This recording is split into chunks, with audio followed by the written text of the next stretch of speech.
Welcome to this Death and Afterlife class.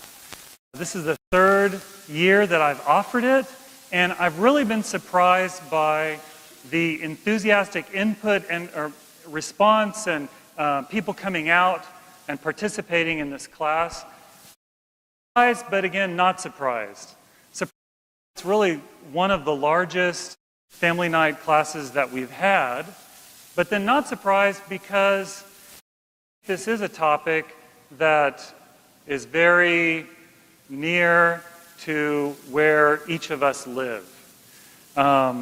We face death of other people, we face the possibility of our own death, and I think it's helpful to have the church's perspective on the questions that arise from that experience. First, I want to go through the syllabus, the schedule for our classes. This is a 4-week sort of mini-mester. Our normal family nights are 8 weeks long, but we just have 4 weeks for this class. And the topics, the subtopics of those sessions are also listed. Cause and cure of death. We're going to be taking a conceptual approach to what death is, where it comes from the Christian perspective. What is the problem of death and what is the solution to death that we have in Jesus Christ? So this is more of a conceptual, theoretical, theological session today. Next week, we get into more, I think probably what most, which is the question of what actually happens to someone when they die from the church's teaching. And session 2 is entitled Dead and Buried, just sort of to catch people's attention, but also to summarize, this is what happens immediately after someone dies. It's what the church calls the intermediate state of the soul, and intermediate because it comes in between our own personal death and the second coming of Christ. So those are the bookends, and we're going to be talking about what happens in between those bookends. The third session is called Resurrection and Judgment, and that is what happens to all of us, living and dead, when Christ comes again, the end of the world. And that will cover what the actual eternal reward and punishment is that the church invites us to or warns us of, respectively. And then finally, session 4, living with death in mind. We're going to talk about, okay, now we've learned what the church says about death and what it says about the afterlife. How then should our lives be shaped by that knowledge?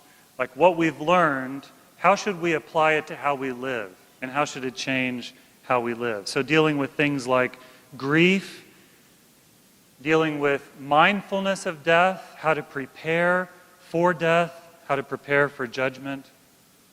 Those are our topics. Are there any questions about the schedule? Okay. All right, so we're going to get into our first session, the cause and cure of death. And before we talk about what the church teaches about death theologically, I want to talk about worldly ideas of death, worldly concepts of death. And we're going to contrast this to what the church teaches. First, when most people in the world think about death, they think about it as something natural. Something taken for granted as that's just part of life and part of how life has always worked. That always life has been followed by death. And that's the way things should be, or just plain the way things are, full stop. We have this saying, as certain as death and taxes. we tend to assume that death is just a basic fact of being human and that it has always been that way. Number two, when people think about the afterlife, what happens after death, they sort of have two ideas. Either they think that death is an end of existence, like when your heart stops, when your brain stops working, you just are no longer. You don't exist after that. Or they think of it as a transition from a material to an immaterial existence. So, sort of a spiritualization of the human person.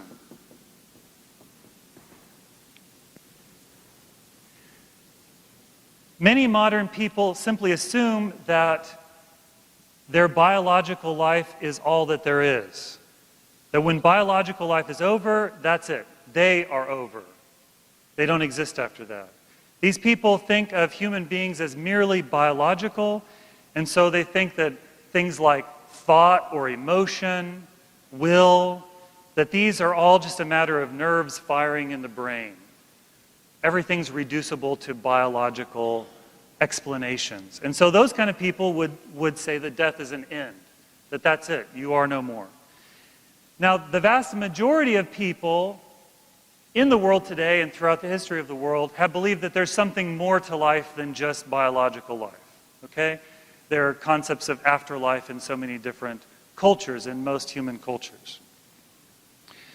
But most of those ideas, especially I'm talking about the non-Christian ideas of death and afterlife, involve a transition to a pure spiritual, eternal reality.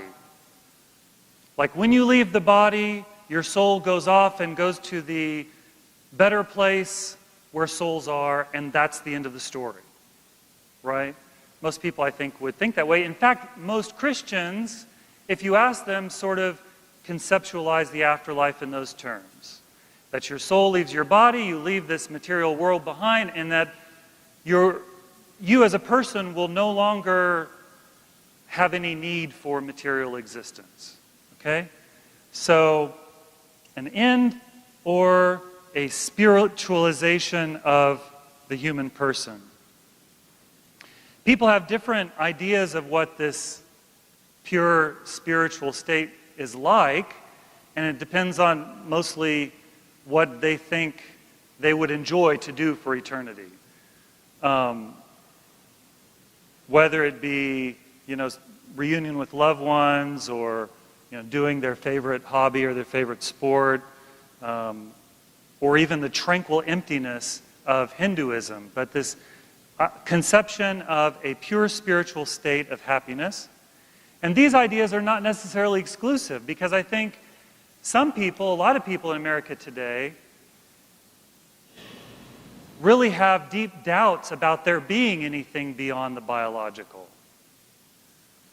They have a hard time sort of convincing themselves that there is something beyond biological life. And so they have this deep-seated fear that they will end when they die, while at the same time they sort of speak the words of reassurance to themselves and to others about trying to make themselves believe, kind of wishful thinking about the afterlife. The third worldly idea about death and afterlife, how most people think about death, is that they don't, actually. They don't think about death. In our world, we try to ignore death. We try to minimize death, pretend it isn't going to happen. And this leads to risk-taking behavior. People sort of subconsciously think of themselves as immortal, and so they take huge risks to their life, not even considering the possibility that it could end their life. It leads to wasteful life choices. People have goals in life, pursuits in life, that don't take into account the reality of death.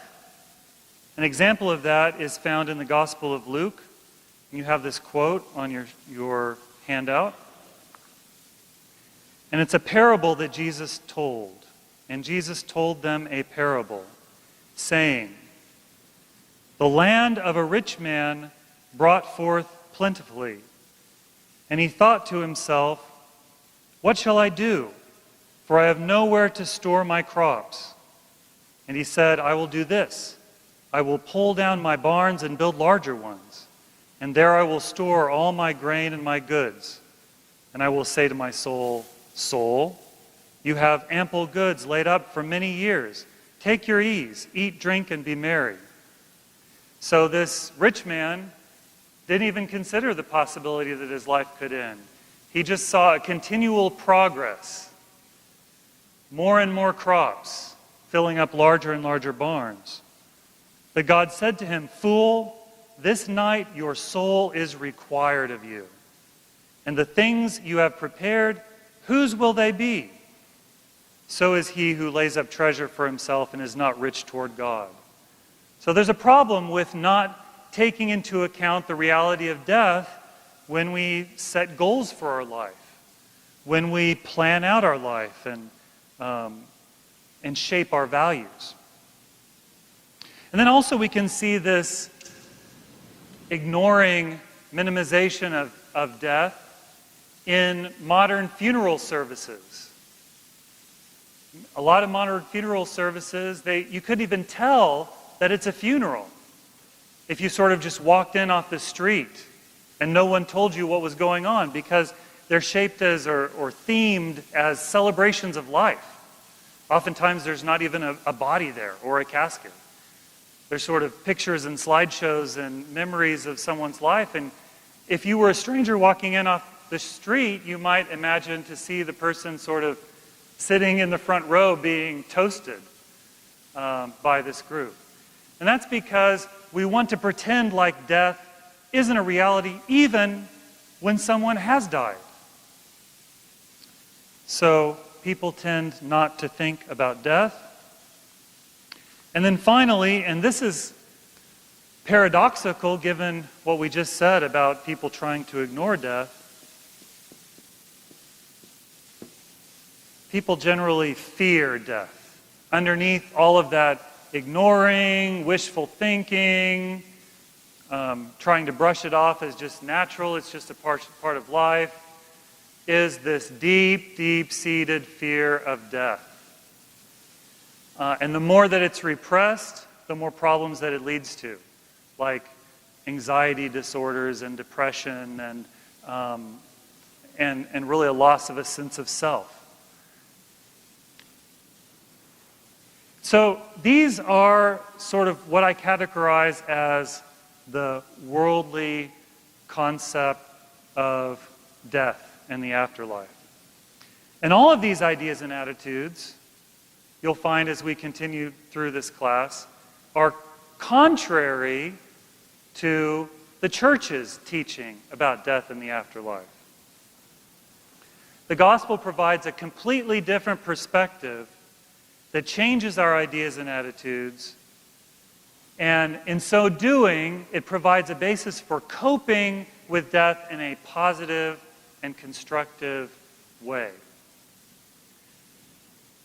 To this point, this idea that death is natural, today we're going to talk about that, about how death is not something that God originally intended when He created the world, and He in fact did not create the world to be subject to death. That came in another way after creation. Okay? With regard to the afterlife as being an end, obviously we don't believe that because we believe in an afterlife. But even this idea of the afterlife as a transition to a pure, spiritual, immaterial, eternal state, we actually don't believe that either, because we believe the body has a role to play in the afterlife. We're going to talk about that in sessions 2 and 3. And then finally, in our fourth and final session, we're going to be talking about how we shouldn't ignore and minimize death. We should face that reality and learn how to face it in a positive and constructive way. And finally, why we don't need to fear death. So, according to the Scriptures, God did not create the world for death. In fact, He created no place for death in the world. He created the world to live. God did not intend for death to be a part of human experience. He did not create death. And so, from the Christian perspective, death is not natural. It is not part of the human nature that God created. You have a quote from the Wisdom of Solomon, and he says very plainly, God did not make death, neither does He have pleasure over the destruction of the living. But the ungodly summoned death by their words and works. Although they thought death would be a friend, they were dissolved, for they made a covenant with death, since they were deserving to share it in common. For God created man for immortality and made him an image of His own eternity. But death entered the world by the envy of the devil, and those of his portion tempted. It's interesting what he says about humanity inviting death. And it sounds crazy. And it is crazy. But it's true. We're going to talk about how humanity invited death into our lives and how we succumbed to the temptation of the devil and accepted his gift of death. But going back to the original point, in the Wisdom of Solomon, God did not make death. Adam and Eve were created for immortality, but that immortality was only possible if they maintained their connection to God, who is the source of life. God created humanity with the potential for immortality. Not a guarantee of immortality, but with the potential for immortality, because we have the potential for union with God, who is the source of life. In the Gospel of John, Christ says that even as the Father has life in Himself, so He has given the Son to have life in Himself. There is a quality of God that He is a source of life, a generator of life. He has life within Himself. Now, we as human beings don't have life within ourselves. We were created to be able to receive the power of life from God, like some machine that's plugged into the outlet in the wall, a lamp. As long as the lamp is plugged into the wall, electricity flows through it and the light shines. But when you unplug the lamp, the light goes out. It's the same way with how we were created to draw upon God as the source of life. And as long as we stayed plugged in to the source of life, we had life flowing through us. So man was created for immortality. The world was created, in fact, with the potential for deathlessness. So another thing we learn from the Scriptures about how God created the world is that He created human beings as having two parts, a dual nature, one living being with two parts. God created man with both a physical and a spiritual aspect, both a body and a soul. So in Genesis chapter 2, when the creation of Adam is described, it says that God formed man from the dust of the ground, sort of like a sculptor. He pulled together the earth, the clay, and formed the human body. But at that point, it was nothing more than a statue, right? A lifeless statue, something formed out of the things of this earth. But then He breathed the breath of life into it. He breathed into his nostrils the breath of life, and man became a living being. And that breath of life breathed into him is representative of that spiritual part of the human person, the immaterial part of the human person, the soul. And it is this union of soul and body that make the man a living being. As Orthodox Christians, based on this, we believe that both the soul and the body are essential to the human person, essential parts of the human person. Both were created in the image and likeness of God. And this is a little bit different idea than other theologies teach. A lot of people think of the soul as being the part of the human being that's created in the image and likeness of God, the sort of divine or quasi-divine part of the human person.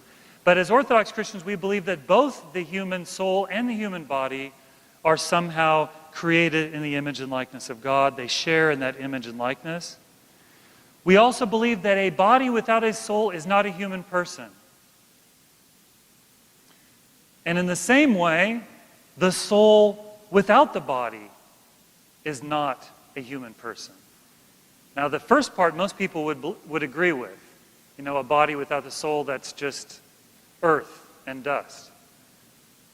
But we also believe that the soul without the body is not a complete human person. It is lacking, it is deficient. And that's different from how a lot of people conceive of the human person. It has a huge impact on our understanding of the afterlife. St. Methodius of Olympus, you have this quote in front of you. He writes that man with respect to his nature is most truly said to be neither soul without body, nor on the other hand body without soul, but a being composed of the union of both body and soul into one form of the beautiful. It's wonderful how he says that. Basically, he's saying that the soul without the body without the soul, neither are beautiful. That it's the union of the soul and the body together that God has created to be beautiful. Okay, and St. Gregory Palamas writes this: when God is said to have made man according to his image, the word man, so the thing that is created in the image of God, means neither the soul by itself nor the body by itself, but the two together.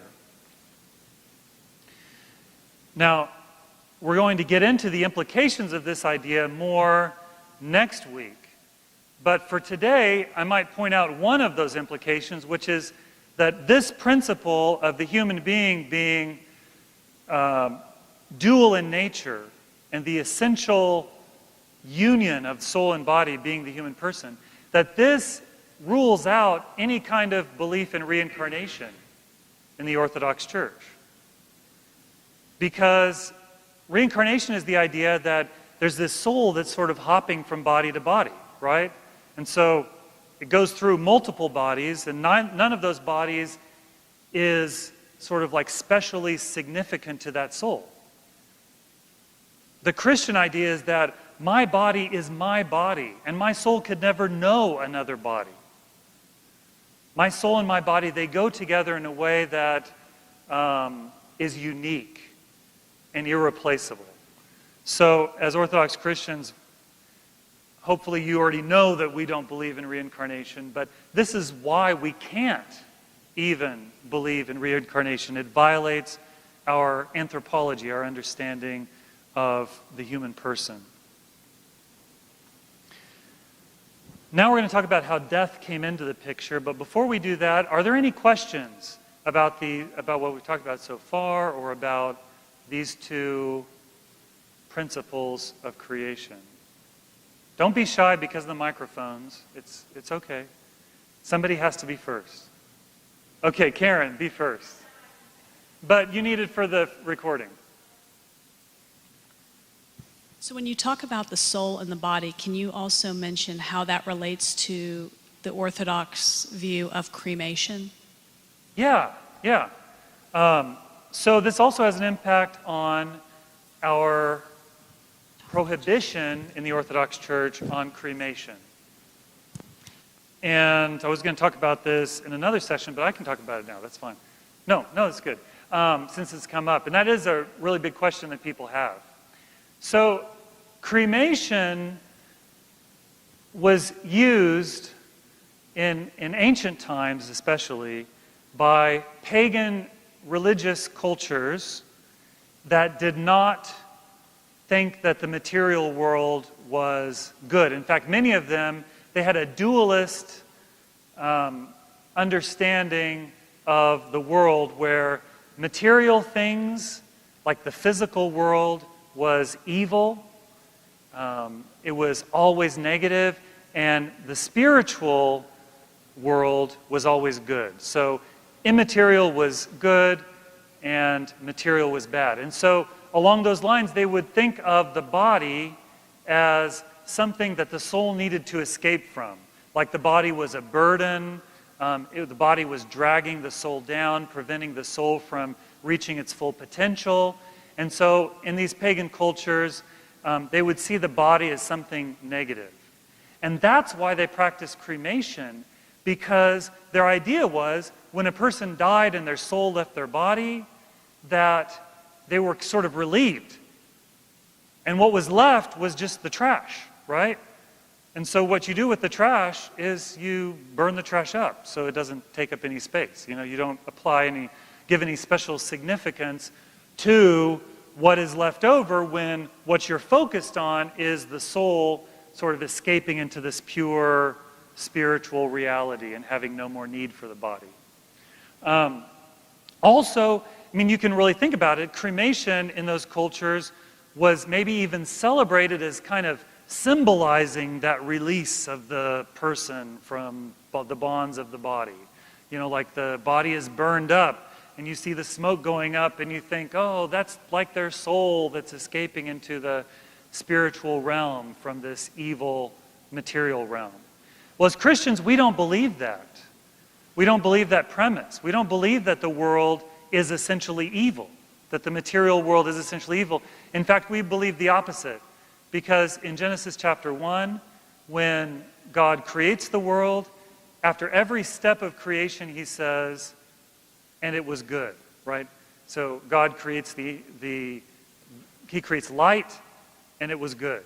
And he creates the sun and the moon, and it was good. And he creates the sky, and it was good. And the water, and it was good. And the animals, and it was good. Good, good, good, good. Until finally on the sixth day, God creates man, and lo, it is very good. So the world is created essentially as good. The material world is created essentially as good. Now, when we look around us, there's a lot of bad things in the world. And that's what we're about to get to, is how the bad things come into the world. But essentially, the world is good, and we celebrate that the world is good, and we want the world to reach its good potential. So we have a good understanding or a good valuation of the material world. And then on top of that, as I just said, we believe that when God created man, he created man as an essential union of body and soul. So both body and soul are essential to the human person. Both of them are equally important. And so when a person's soul is separated from their body, the body is not sort of leftover trash just to be disposed of in the incinerator. Now, in modern times, there are other reasons why people practice cremation. And, some of them make a lot of sense. For example, people practice cremation because of the expense that goes along with interment, with burial in the ground. Now, burial in the ground doesn't have to be that expensive. We make it expensive because of all the bells and whistles that the funeral industry sells to us that we buy into. But even if we accept this argument that cremation is a cheaper route, and that is, something that people have to think about, still as Christians, we see such an important statement of the value that we have in this body created in the image and likeness of God through the funeral act of bringing the body into the church and then carrying it to its last resting place, and then planting it in the earth with the hope of the body being raised again when Christ comes again. So there's this whole symbolic message in earth burial that is so significant to us as Christians, and that's why cremation is prohibited in the Orthodox Church. Now, there are exceptions that have been made in the Orthodox Church in very extreme cases, okay? And so one is Orthodox Christians who die in Japan. Legally, the government requires them to be cremated because they're running out of land in Japan. I mean, Japan is so crowded that they don't have room for, or at least the government doesn't feel that they have room for people to be buried in the ground. So legally, everyone is required for their loved ones to be cremated in Japan. And so Orthodox Christians who die in Japan, they have to be cremated. It's a legal requirement. And so the Orthodox Church accepts that. There are times when, like, there's some plague or a huge battle where there has been just such a number of dead bodies that it was not reasonable to think that you could bury all of those bodies in enough time to prevent sickness from spreading. And so for a very practical reason, the church was kind of pushed against its will to accept cremation. Again, not endorsing the symbolism that has so often been attached to that act, but seeing the practical necessity. Now, we do not believe that someone being cremated in any way affects their, whether or not they can be resurrected or whether or not they can go to heaven or anything like that. It doesn't. Really, the significance of it is our making a statement that the human body is sacred. Really. That's in the final judgment. Does that answer the question? Are there any follow-up questions about that? Yes. Microphone.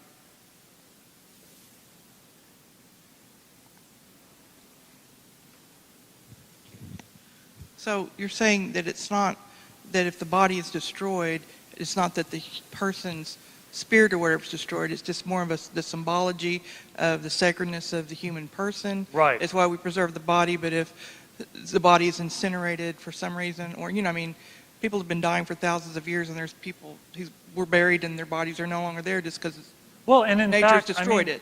A very recent example that sticks out in all of our memories is 9/11. And there were victims of 9/11 who there are no remains of them because they were vaporized.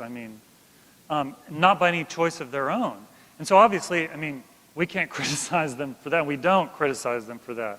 The point is not that cremation per se is wrong. It's the symbolic, that it's a symbol of it's a symbol of a false teaching. It's the symbol of a falsehood that the human body is not significant or important or sacred.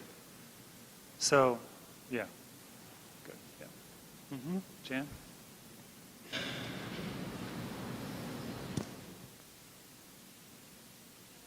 About the reuniting of the body and the soul, is that symbolic? No, it's literal. We're going to talk about that in session 3. But the resurrection of the dead when Christ comes again is a literal event, a future historical event that we are anticipating. We don't know when it will happen, but we do believe that it is something that will actually happen. And we'll talk about that more in session 3 and explain what that is and what that means. Any other, follow-up questions? Yeah.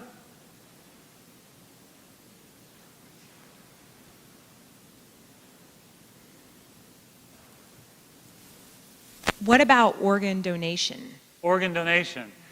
Well, again, so when we talked about cremation, we said it wasn't merely the act of the body being burned up that was wrong, but the symbolism of the choice that I want to be cremated, because that choice reflects a wrong attitude about the body. So when you want this, and now there hasn't been a definitive statement on this issue from the Orthodox Church as there is on cremation. I mean, cremation is, that teaching is clear. On organ donation, there is not like one official teaching that has been put forth on that. But my reasoning is, what does that act symbolize? It symbolizes the giving of yourself to someone else so that their quality of life can be enhanced, or maybe that they can actually add more years to their life. And then what if, during those years they do, great good for other people?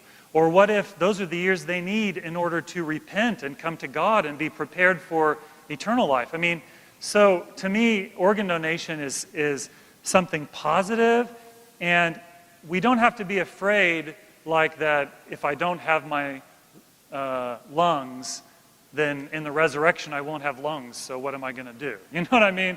Like, God can figure that out. God can figure that out, and so we don't have to worry about that.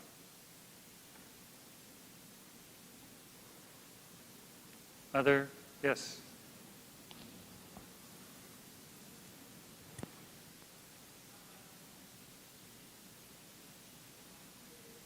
The place, how about where you were buried? I mean, does it make any difference what part of the world with your spouses, families, and things like that? Oh, where you're buried, or if you're buried near your loved ones, yes. It doesn't matter, because when everyone's raised, we'll all come to the same place.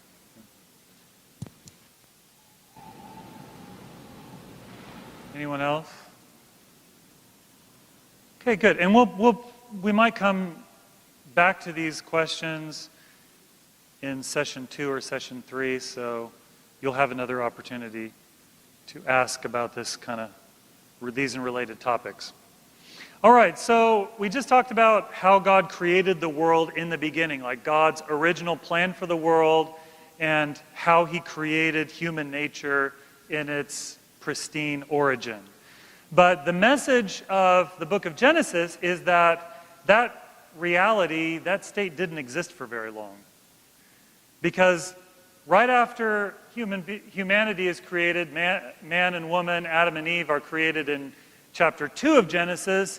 In chapter 3 of Genesis, they fall into sin and death through the temptation of the devil. God created humanity in his image and likeness with freedom. Because God has this freedom to be who he is, not to be constrained by any kind of necessity. And we have the potential to be like God in that sense of freedom. And in order to make that freedom real, and in order to give us the actual freedom to either choose God or not choose God, he gave us a very simple test. And that's the whole point of the tree of the knowledge of good and evil, the forbidden fruit. God, when he created Adam and Eve, he told them, look, there's this tree in the middle of the garden. You can eat the fruit from all of the other trees and plants in the garden, but this one tree don't eat. Now, there's nothing magical or special about that tree except that God said, don't eat from it. So he could have very easily have said, like, in the middle of the garden, there's this button, don't push it. I mean, that's all. There's this button, don't push it. Okay? But the devil came in the form of the serpent, and he tempted Eve, and she took of the fruit. Now, it's called the tree of the knowledge of good and evil. Why is it called the tree of the knowledge of good and evil? It's not like there was some kind of download, when she ate the fruit, like she got like this mental download and she understood what good and evil was through some kind of cognitive process. What happened was she knew evil because she just did evil, like she experienced evil because she just did it. She did something wrong, and so now she knows what wrong is and what it's like to do something wrong. See what I'm saying? Before then, when she had only done good, she only knew good because she had only practiced good. When she chose to defy God, to push the button, to eat the fruit, she did something evil, and now she knew what it was like to do something evil. And of course, she gave it to Adam, and he followed right along, eating of the fruit and really making that choice not just for himself, but for all of humanity, because he is the head of humanity, represents us, and his decisions and Eve's decisions and the decisions of all of the generations to sort of follow in his footsteps affect us down to this day.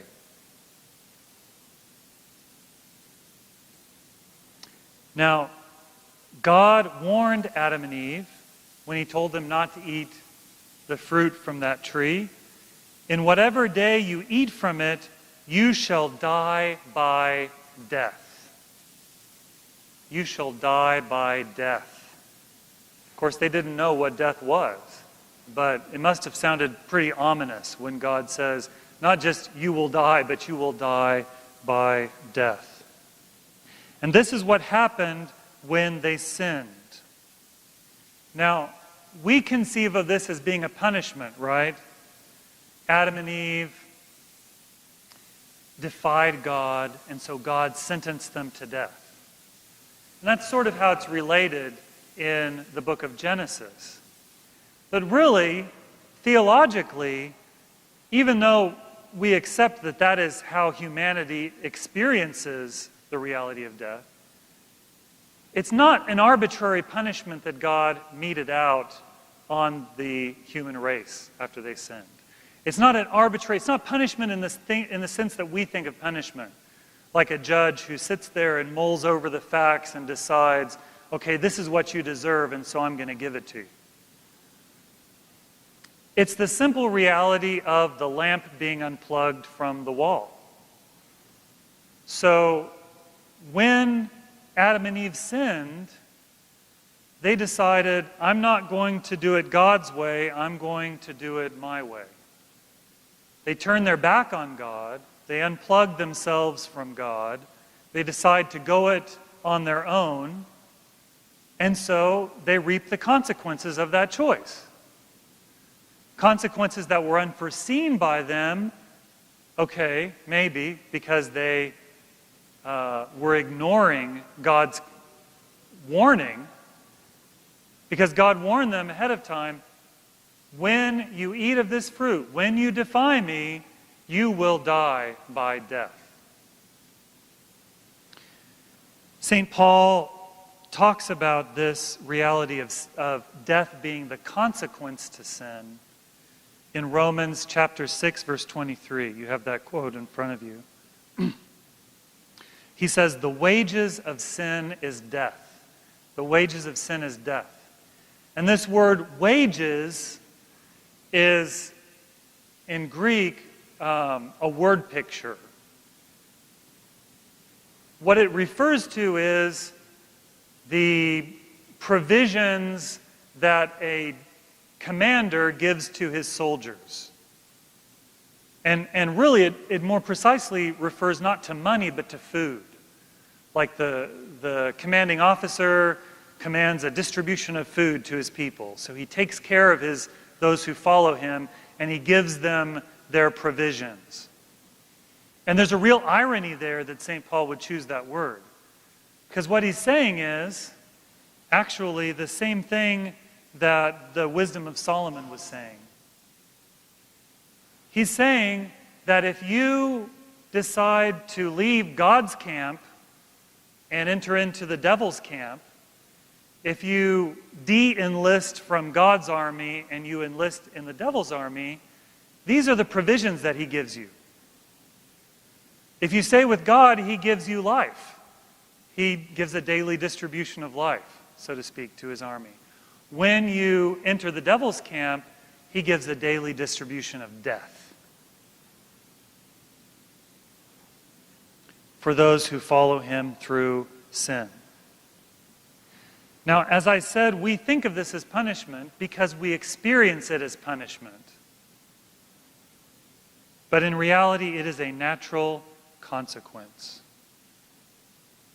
Now, when I say this, I have to immediately make a clarification, because some people might jump to the conclusion, well, Father Jeremy is saying that everyone who dies deserves it because of something that they did. And that's not what I'm saying. That's absolutely not what I'm saying.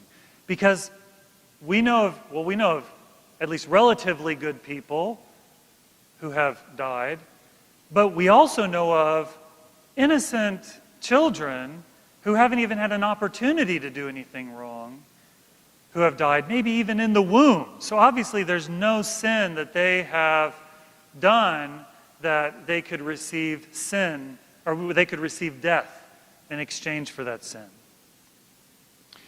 What I'm saying is that death comes into the human race, comes into the human experience as a result of human sin. That all death is ultimately in this world because of sin. First of all, because Adam and Eve sinned in the beginning.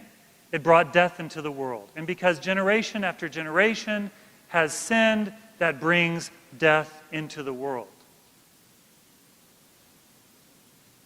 And sometimes people die as a result of other people's sins. Very clearly, we can see that. I mean, very clearly, obviously, if someone commits murder, they've caused, through their sin, the death of another person.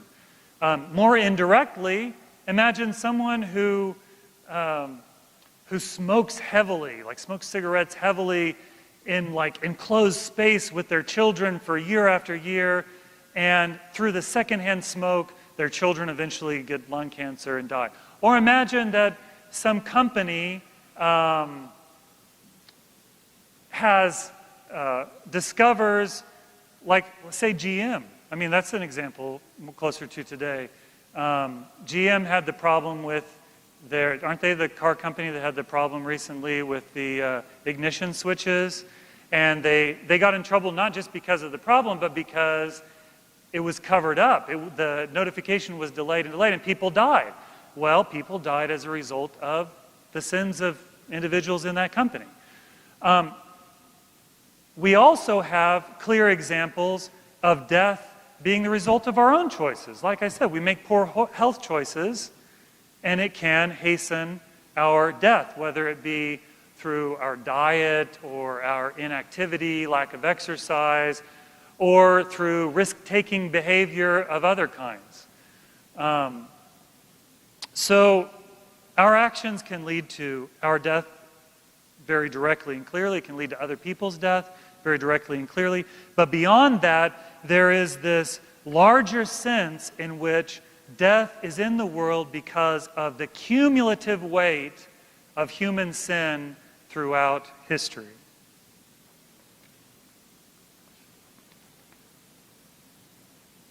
Are there any questions about that? Let's get the microphone to David. Where is it?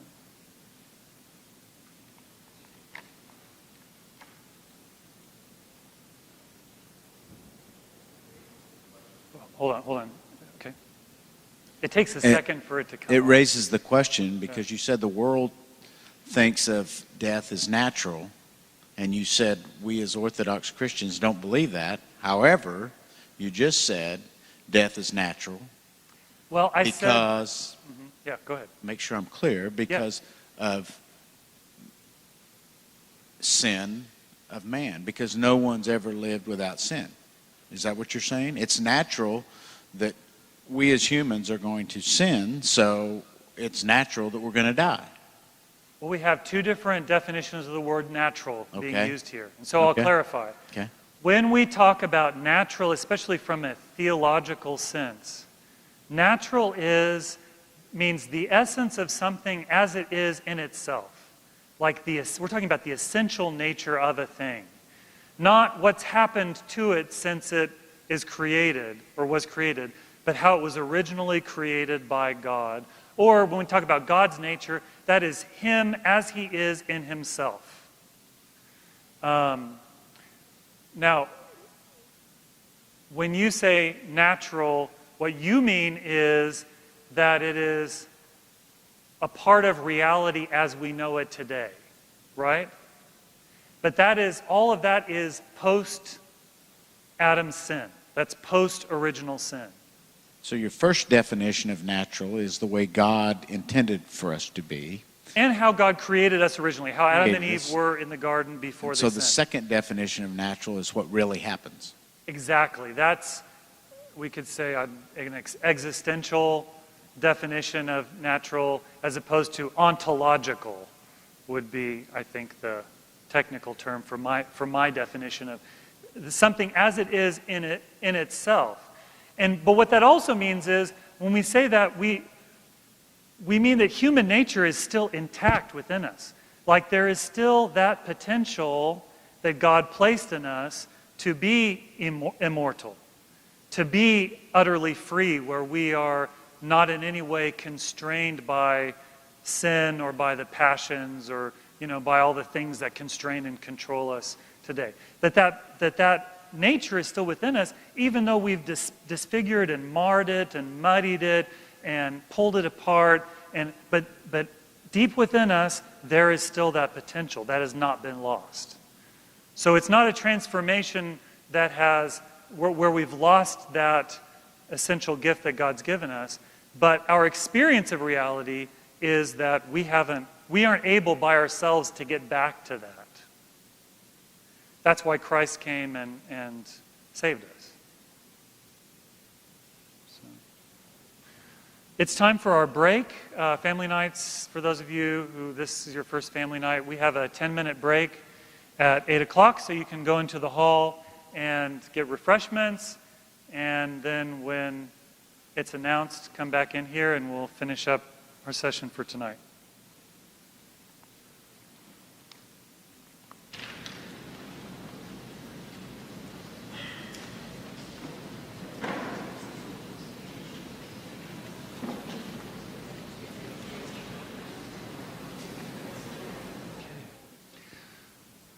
All right, let's continue. We talked about how death is a result of sin, and Al has a question. Okay, Al. When we're talking about original sin and Adam and Eve, why did God allow them to be tempted if He knew how they were going to respond? Mm-hmm. Why did God allow them to be tempted? That's good. So it goes back to what I originally said about God giving us the gift of freedom as a part of being created in His image. And if you're going to have freedom, you have to have the freedom to make one choice or the other choice, right? If I say you have the freedom to not eat this fruit or to not eat this fruit, that's not freedom. You have to have two different options in order for it to be actually free. And really, the essential question, as I said before the break, is not the eating of the fruit. That's not the essential matter. But you have a freedom to do things God's way or to do things not God's way, which is your own way. Now, the benefit to that, the downside of that we already know. The downside of that is that humanity made the wrong choice and we've been living the consequences ever since. The benefit of that is that it creates the potential for a real relationship. It creates the potential for real love. Because real love, a real relationship requires freedom. It requires the freedom of the person to choose you or to not choose you. And so God gives us the freedom to love Him or to not love And we have to have the freedom to not love him in order to have the freedom to love him. So, am I getting to, is it making sense? Okay. And then, of course, God didn't just know that part of the story. Like, he knew when he created us, he knew that we would sin, but he also knew that he would send his son to redeem us from our sins and create the possibility for us to again return to that free relationship of love with God. So there is still that potential. Now, some people aren't going to make that choice even after Christ has come and saved us and given us, the human race, a second chance. But some people will. And for God, giving us the opportunity was worth the downside.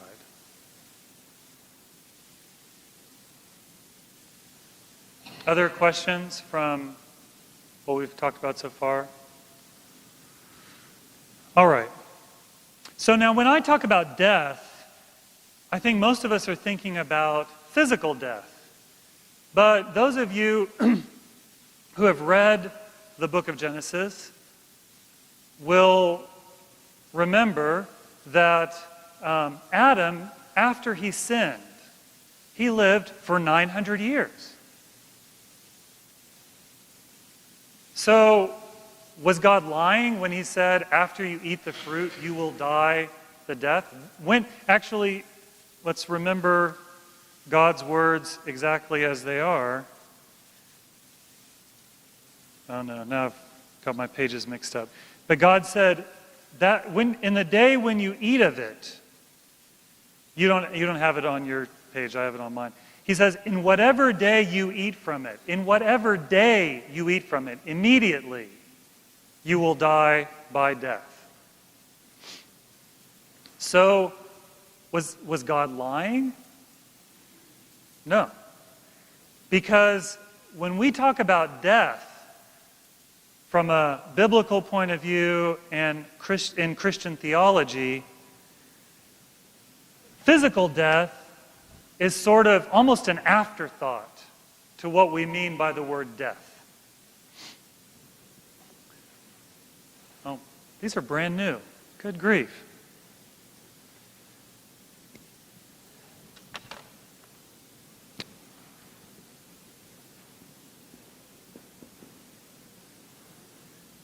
Because first and foremost, death is a spiritual reality.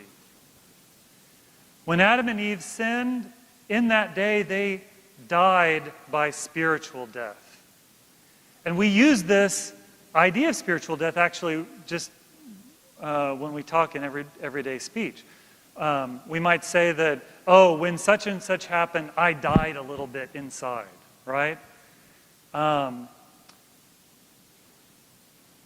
Life is a lot more than just heartbeats and brain waves. There are a lot of people whose hearts are beating and their brains are working, but they're in a living death because of their spiritual emptiness, right? Lack of meaning, lack of a sense of purpose can leave us feeling dead inside, even though we have all of the outward signs of life from a biological perspective.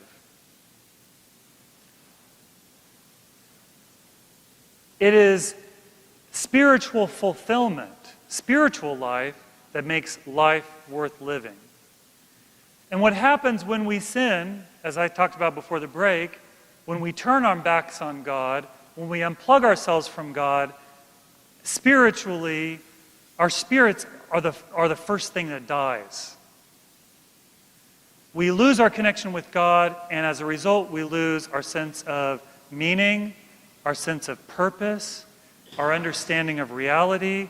All of these things which flowed from God in the beginning and filled human life with divine content. So spiritual death is the first thing that happens. And spiritual death, if we want to give a short definition, spiritual death is separation of the human soul from God. Separation from God. Spiritual death leads to other kinds of death. Again, not physical death. Social death. The death of society. The inability of people to be kind to other people. To work well with others. Society falls apart as a result of sin. And we can just sort of turn on the local news each day to see the signs of that. That's a sign of spiritual death working its way out, the consequences of spiritual death and separation from God that we see in society. But even within us, there's also emotional death. All of our emotions, our mood comes out of harmony, it goes out of whack.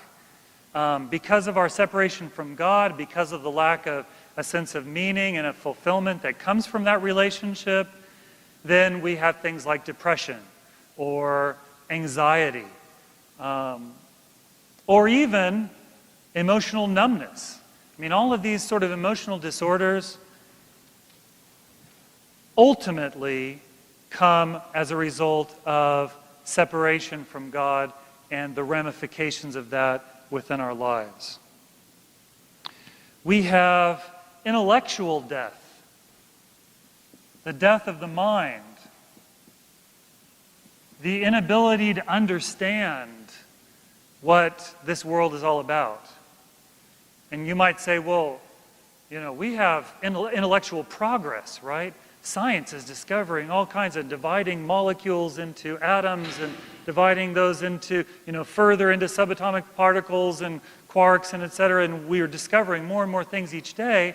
But the more we discovered in terms of the minutia of this universe, the less we know about like the things that really matter.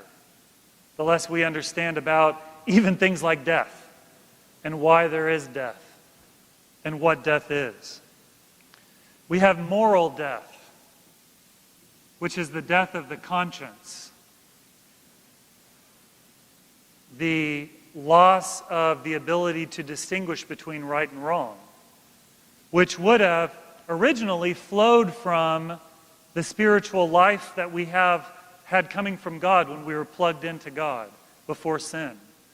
I mean, that would have been natural to us to distinguish between right and wrong. But now we can't. And then finally, in the end, we have physical death. But physical death, not just in the limited sense of, our heart stopping and our brain stopping, but the slow death that we experience from birth. Right? The deterioration that our bodies go through all of our lives. The fact of sickness, the church fathers tell us, is a result of human sin, like the sum total of human sin throughout history, is what has brought sickness into the human experience. So physical death, the deterioration of our bodies. And when we think about all these different kinds of death, we have another word that is equivalent, which is corruption. That's the sort of theological word for this process of death working itself out in all of the different aspects of human life, or decay, deterioration.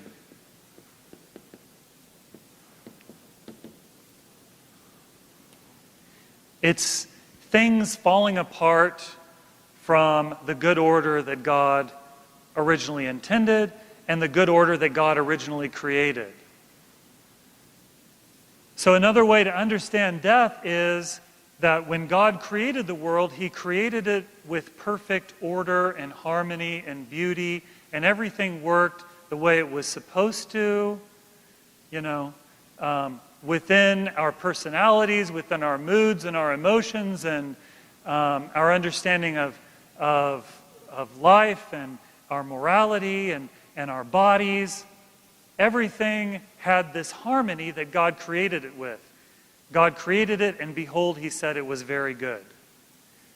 But when humanity sins and turns away from God, removes ourselves, and by implication our world, from God's care, then all of that begins to deteriorate. God's power, which didn't just create that original order, but preserved that original order and fueled that ongoing order and harmony, when that's withdrawn, everything, sort of like a process of entropy, it starts to fall apart and deteriorate. And that's what we see in all of these different areas: society falling apart, our emotions, our intellect, our morals, and our bodies, all just deteriorating from the good order that God had originally established for them. And so, in the end, what we see is that spiritual death, which is the most significant kind of death, the fundamental, original kind of death, spiritual death leads to a dead life, which ends with physical death. Spiritual death leads to a dead life that ends in physical death. Are there any questions about that idea of death, that concept of death? Or about anything we've talked about so far? Okay. What we are concerned about, even though death has a much larger meaning, and it's important that we have that background, of course, in this class we are first and foremost concerned with physical death, and that's what we're mainly going to be talking about. Physical death, in the ultimate final sense, is the failure of the body's biological life, and as a result, the separation of the soul from the body. So the classic Christian definition of death is the separation of the soul from the body. All right? The body that was made from the dust, when it's separated from the soul that gives it life, it starts to deteriorate. It decomposes. It returns to the dust. And when this happens, God, in His mercy, prevents the soul also from deteriorating. Because there is no natural immortality of the soul. God alone is naturally immortal. But God, in His good providence, He takes the soul and He keeps it. He keeps it in a place or a state of waiting until Christ comes again and the general resurrection happens. Now that sort of waiting space, that in-between time between death and Christ's second coming, we're going to talk about that next week. But it's important that I say here, because immediately some minds are going to be thinking, that sounds like purgatory, Father, and we don't believe in purgatory. And that's true, we don't believe in purgatory. And we're going to talk more about this next week.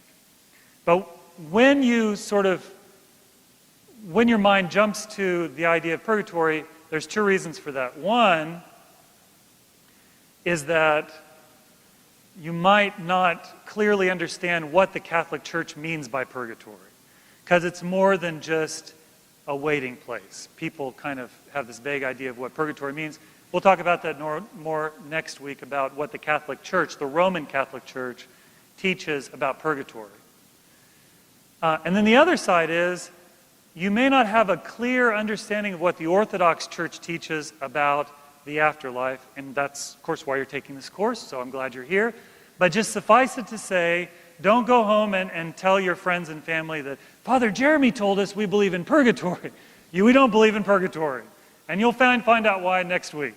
But we do believe that the soul when it's separated from the body, goes into a state of waiting that's called the intermediate state of the soul. And it's preserved there by God until such time as it is reunited to the body in the general resurrection that happens when Christ comes again at the end of time.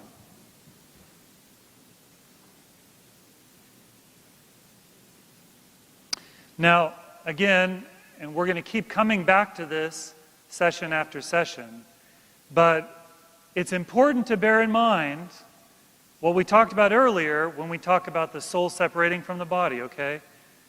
The soul separating from the body, that's not the human person being liberated from the body, right? A human person is a soul and a body together. So when they're separated, that is an unnatural state. That is not what God intended.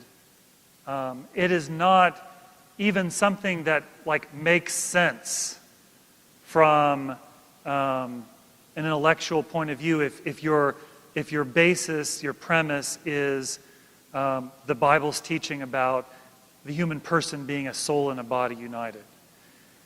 The separation of the soul and body is an unnatural state for the human being. And so Father Lazar Puhalo, you have this quote on your page, he says that in death the soul tears itself away from the body with regret. It's not a liberation, it's a sad thing. Not as from a separate object or a container, not just an earth suit, but as from its own self, from a part of its own being. So death is a sad thing.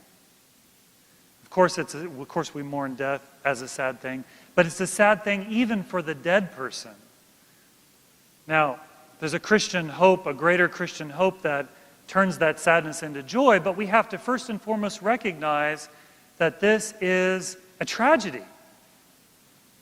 Even in the case when the person is, a saint and they go to live with God, that tragedy is transformed into joy, but there is some element of it, the fact that this body has been separated from its soul and it is deteriorating in the ground, that is a tragedy. Just like that hymn that we have in the funeral service, I weep and I wail when I think on death, and imagine our beauty, fashioned in the image of God, lying in the grave, disfigured, dishonored, and bereft of form, decomposing. So it is a tragedy, and we have to keep that in mind. So that's how death came into the world. God did not create it. Human beings brought death into the world by our bad choices, through our sins. The human race, through sin, brought death into the world. But even though God did not create death, even though He didn't intend for it to happen, as we talked about earlier, He knew that it was going to happen, because He knew everything that was going to happen before He created anything. And He allowed death to happen because He knew that He could redirect it to a good purpose. So theologically, we don't believe that God causes everything that happens, but we do believe that even those things that God doesn't cause, He allows. So God doesn't cause the bad things. He only causes good things. But the bad things that happen, even those things are allowed by God. And they are allowed by God because He knows providentially that they can be brought to a good purpose. So even death, God has redirected to a good purpose. First of all, making an end to sin. Making an end to sin. Physical death prevents us from adding sin to sin eternally without limit. So if we did not have physical death, we could instead, for eternity, continue the downward spiral of spiritual, social, emotional, intellectual, and moral death. Can you imagine if sinners had the opportunity to live eternally, continually falling deeper and deeper into this spiritual abyss of negativity. Physical death limits the amount of time that we have an opportunity to sin in. And so St. Gregory the theologian, and again you have this quote on your handout, he writes, "Man gains something even in this. Death interrupts sin so that evil is not made eternal. Thus the punishment became a philanthropy, a benevolence. For I am convinced that it is in this way that God punishes." And I love this last sentence. I am convinced that it is in this way that God punishes. So all those ways in which we think that God punishes sin, St. Gregory says, well, that's not really the full story, and that's a distorted idea of what God's doing. Whenever God punishes, He is actually punishing us for our benefit. That those harsh consequences that we experience as a result of our bad choices, that those, God allows them because He knows that they can help us. Not merely as a punishment because, He feels like we deserve it, but rather because even the punishment itself is a philanthropy, St. Gregory says, because of the good results it can bring. Death, in this sense, is a hard blessing. See, we like the soft blessings. We like the warm fuzzies, and all of the, pleasant things that God blesses us with from time to time. But there are these hard blessings that we should also thank God for. Physical death keeps us from an unlimited downward spiral of spiritual death and corruption, leading not just to greater depravity, but also to greater pain, sadness, and suffering. And so, a theologian, Nikolaos Vasiliadis, says, "Thus, sinful man will not remain eternally a living corpse because of his separation from God, the source of life." Because even if we could live forever in this life, we would be living forever as, he says, a living corpse. If we want some kind of eternal life that is worth living, we first need to exit out of this living death. So that's the first of the benefits that God brings through death, that He's transformed death into a blessing. The second is curbing pride. Okay, Gail.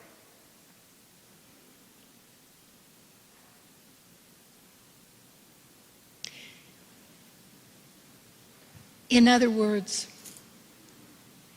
God created us immortal. God created us with immortality in us, not the same as His, but we would have gone on living in corruption. No. No? No. So no, you're misunderstanding. If He had not allowed death? If He had not allowed death. Okay. That's a theoretical question because, death is just a part of, death is a reality. So, but if we imagine a world in which, hypothetically, God would have sort of let us off the hook and sort of let us continue to live physically even while we were dying in all these other ways, then that would have been the result. So then it would also be theoretical if you thought that we would have just continued in this corruption until we reached a point where we had just returned to the nothing from which we had been made, sort of like Nietzsche's idea of... Yeah, we can sort of speculate about that, yeah. Okay, but that's not Orthodox theology. That's kind of speculation. It's just speculation, yeah. Yeah, we're trying to understand a fact that exists. It's not that there are sort of alternate realities, but we're just trying to understand a fact that exists by sort of contemplating what might have been the reality in the absence of this fact, which is that death, including physical death, is the result of turning away from God. Okay, good. Any other questions? All right. So another benefit is the curbing of pride. Because pride and arrogance are the root of all sin. Like, all sin can actually be described as an act of pride, an act of rebellion against God, and of putting ourselves sort of above God, or making ourselves another God besides God. If you sort of recognize as the premise that God created us, and that He, in creating us, also has a right to tell us how to use this life that He has given us, and that He is the one who really understands how life works and what makes for the best life and what keeps life going, as well as the opposite, what would destroy life and cause its disintegration and cause unhappiness and pain, that we should listen to Him and do whatever He says. Well, when we don't listen to Him and do whatever He says, what we're saying is, I know better than God, and therefore what we're saying is, I can be my own God. Do you follow me in that progression of thought? And really that's what Eve was doing when she took the fruit and ate it. When she was tempted by the devil, by the serpent, he said to her in his temptation, if you eat this fruit, first of all, he just gave a blatant lie. He said, you will not die. Okay. Hitler had this theory of the big lie. He says, if you tell people a big lie with a bunch of little truths, then they'll swallow it a lot easier than telling them a little lie. So Satan was the original proponent of that theory. So he tells this big lie, Eve, you won't die, but what will happen to you? You will become like God, he says. If you eat this fruit, you're not going to die, but you're going to become like God. You're going to know good and evil like God. Well, again, he's lying there, because you won't know good and evil in the same way God knows them from an objective point of view. You'll know them from the subjective point of view that you will have experienced evil. Like God only knows evil from the objective point of view. He knows what evil is and he understands it, but he has no experience of it. But humanity, when Eve took the fruit, when Adam took the fruit, they came to know evil by experience, which is different from God's knowledge, right? So Satan gives this promise, when you eat the fruit, you will become like God. That's the temptation, and that's the ultimate temptation that we experience in all of the areas of our lives. Is that you can play God in your life. And you can play God in the lives of other people. And you can, for example, fix your own problems with your own solutions. Ignoring God and what He tells us. That you can fix other people's problems with your own solutions.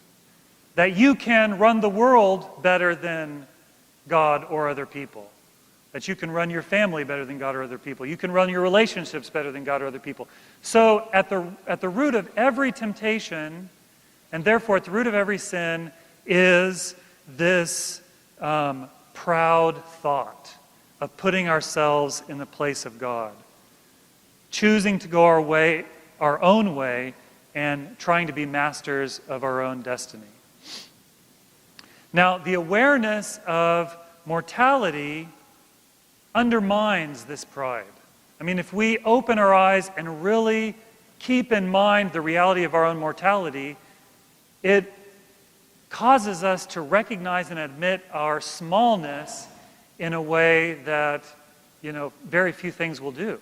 When we recognize, okay, I can try to do good things and try to benefit this church and build good, programs and activities and events in this church, but I always have to recognize, but tomorrow I could be hit by a Mack truck, and then it'll be up to other people and ultimately God to continue this work. So, I mean, death faces us with the fact that we are not God.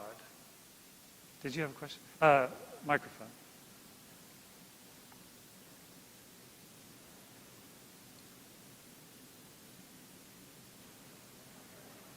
So I know that we've talked about that when Eve pushed the button right of the apple, that's when death came into being. Did it exist when Lucifer fell? Well, spiritual death. So there was spiritual death when Lucifer fell, yes? Yeah. So would that have been the first, is that kind of when death came into Yeah. being, yes? Yeah. Of course, Okay. not physical death because the angels are not physical. But Right. before the creation of humanity was the creation of the immaterial world, the angelic world, and we are taught that at a certain point before Adam and Eve, that some of the angels rebelled against God and exercised their freedom in order to choose to go their own way. And they experienced spiritual death, but only spiritual death because they are only spiritual beings.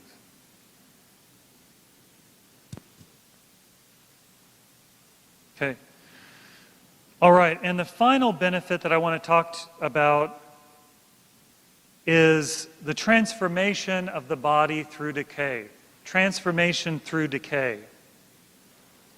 A final benefit is that physical death dissolves our sin-corrupted bodies so that they can be refashioned in the resurrection. St. Paul describes this by a metaphor of a seed that's planted. 1 Corinthians chapter 15, you have this quote in your handout. He says, "What you sow does not come to life unless it dies.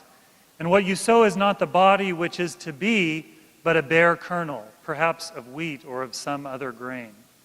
But God gives it a body as he has chosen, and to each kind of seed its own body." What he's talking about here, and the terminology is maybe foreign to us, but what he's saying is, when you plant a seed in the ground, what happens to that seed? Well, it gets wet, and it starts to decay a little bit. It starts to, like the outer shell of it will kind of start to decay so that what's inside of it can grow and sprout from the decay. And as the plant grows out of the seed, what grows out of the seed doesn't at all look like the seed, right? They look different. But everything that grows out of the seed was present sort of in potential form in the seed. It's not that the plant and the seed are a different entity, but the seed has become what it had potential to be. Okay? So that's what he's talking about in terms of the vegetable world, and he's using that as a metaphor to describe what happens with our bodies after death and in the general resurrection. He says, "So is it with the resurrection of the dead. What is sown, what is planted, is perishable. It decays. But what is raised, what grows out of that seed, is imperishable. It is planted or sown in dishonor, it is raised in glory. It is sown in weakness, it is raised in power. It is sown a physical body, it is raised a spiritual body." Now we're going to talk more about the resurrection of the dead and what that means in session 3. But I pointed out here as being an example of decay being of benefit, because he says the seed cannot grow into the plant it's meant to be unless it is planted in the ground and begins to decay. Now some of the saints use a little different metaphor. They speak of the body like a statue. Like imagine that there's a statue, let's say a bronze statue, and it's been sitting out exposed for a long, long time, and vandals have come and they've defaced it, and maybe they've torn pieces off of it. Maybe the rain and the elements and acid rain and whatever has corrupted or corroded the metal that the statue is made out of. Well, the saints will say, if someone wants to remake that body and turn it into what it was meant to be, what it was originally created to be, what they do is they take the metal and they melt it down. They put it in a crucible. They refine it in fire. And through that refining process, then they're able to form a new statue, to pour the metal into a new form and create a new statue, the same or maybe even better than the original form of the statue. And so in that sense, they talk about the earth that receives the body of the deceased as being like that crucible that reduces the body down to the original elements from which it is made, so that then it can be refashioned in the form that God intends in the resurrection. And St. John Chrysostom uses another metaphor, the same sort of theme, but from a different perspective. He says, imagine that the body is like a rental house. Jan is sitting right here. I live in her rental house. So I'll use myself as an example of this. So St. John Chrysostom says, what if Father Jeremy in Jan's house has wild parties every weekend and tears it up, and, there's splattered paint and feces and whatever on the wall, and people have thrown up in the corners, and it's just, yeah. And so, but he says, imagine that Jan is a really, really, really good-hearted landlady, which she is. And what if Jan says, look, you've ruined your house. I'm going to move you out of your house, and I'm going to put you up in a hotel while we just gut this house and rebuild it, and then you can move back in. St. John Chrysostom says that's what it's like where God is the landlord, okay? The body is the house, and the soul is the renters or the tenants in the house. So we have trashed our house, we've corrupted our body, and in death, God moves us out of our house so that he can fix it up and move us back in the general resurrection. All right. We're running a little bit behind. I'm going to try to push on through because we have a lot of material. I'm going to try to keep it brief. It is 9 o'clock. Those of you who have to leave, I understand, but we're going to try to push through. So these are the benefits that God foresees being able to bring through death. But all of this is possible. This salvation that we envision is possible only because the Son of God became a man, died on the cross, a sinless death, after leading a sinless life, and so saved us from the power of sin and death through his resurrection. And this mystery of the cross, which is at the heart of the Christian faith, is deep and expansive in its meaning. It can be considered from many, many different points of view. But today we're going to consider just one aspect of that, especially as it relates to the subject of death and the afterlife. So Christ, through his sinless death on the cross, destroyed the power of death.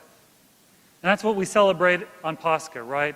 Christ is risen from the dead, trampling down death by death and trampling down death by death, and upon those in the tombs bestowing life. And it's pictured in the icon of the resurrection, which you might be able to see, but I can't. That's in the apse there, of Christ standing victorious, raising Adam and Eve from the dead, and what's beneath his feet but the bound figure of death. So Christ has defeated death, saved us from death through his sinless death on the cross. St. Paul talks about that in his epistle to the Hebrews. He says, since therefore the children share in flesh and blood, and by the children he means us, the children of Adam, he himself likewise partook of the same nature, and the he's speaking of is Christ, the Son of God who became a man, joined us in the human race. He himself likewise partook of the same nature, that through death he might destroy him who has the power of death, that is the devil, and deliver all those who through fear of death were subject to lifelong bondage.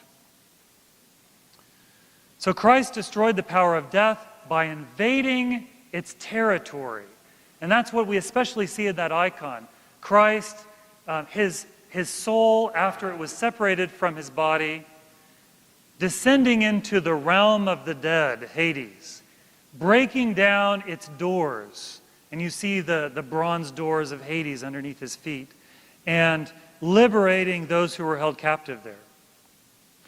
Christ in this task was uniquely qualified to do this. And he was uniquely qualified because in his person was combined both human nature and divine nature. He was both God and man. He who was God from all eternity, he takes on human nature, he becomes a man. And so he shares both our human life as well as God's divine life. That union of those two natures was providential and really was the only way to save us from this downward spiral that the human race was enthralled with.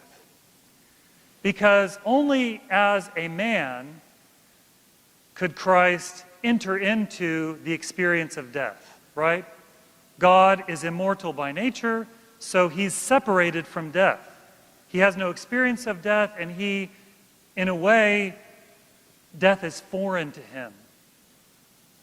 So Christ becoming a man, the Son of God becoming a man, is able to come to grips with death. But then, as God and as remaining God, he has the power of essential life within him, right? We talked about this, how God is a source of life. We have the potential to receive that life and to enjoy that life, but we don't create that life. God is the life creator. And so Jesus Christ, as the Son of God, as truly God, is a life creator. He generates life. So he combines the mortal with the essential immortal. He combines life with the experience of death. He brings essential life, divine life, into the very pit of death. And thereby he destroys death. Utterly destroys death.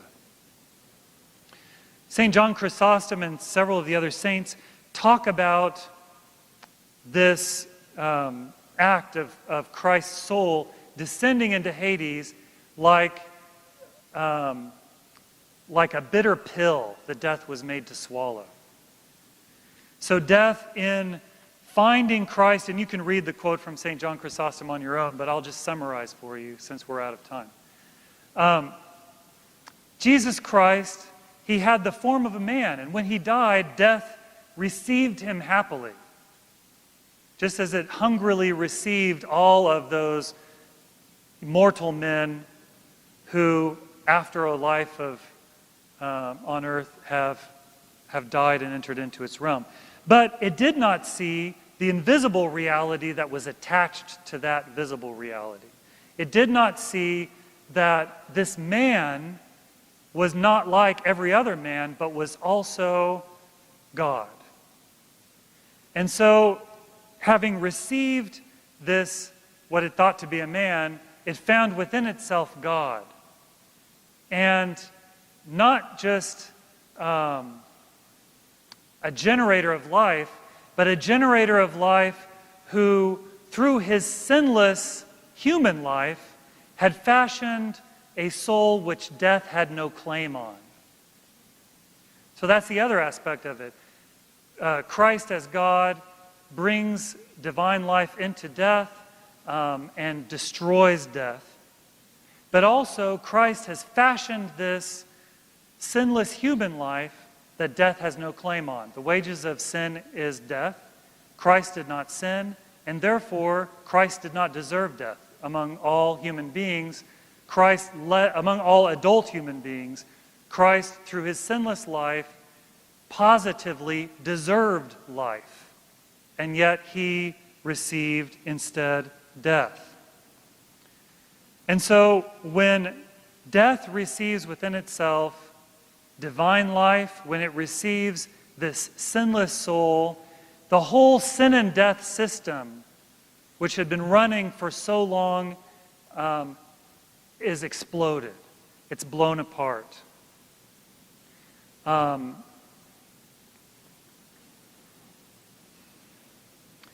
Sin leading to death, the fear of death, the reality of death, prompting people to sin, that is all destroyed. And Christ creates he pioneers a new path for us to follow in the resurrection. There's a hymn from the canon of Holy Saturday that describes this, and you have it in your handout. And it's addressing Christ. It says, "O Lord, through your death, you changed our mortality into immortality. For in a way that is appropriate only to God, you render the mortal human race an immortal one by giving immortality to the body, which your divine nature received. For your all-holy body, Lord, did succumb to the separation and the distance from the soul. His body was separated from the soul in death, but it did not experience decomposition and annihilation. Your all-pure soul, having descended into Hades, did not remain there as the souls of all other men, since neither your soul was abandoned in Hades, nor your body experienced corruption. They were both reunited and resurrected. Therefore, that which you received in your humanity was immortalized. Consequently, Adam too, and all of human nature, was immortalized."